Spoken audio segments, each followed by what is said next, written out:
ياسين والقرآن الحكيم إنك لمن المرسلين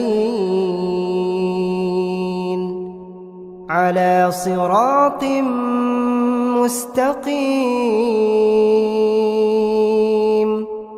تنزيل العزيز الرحيم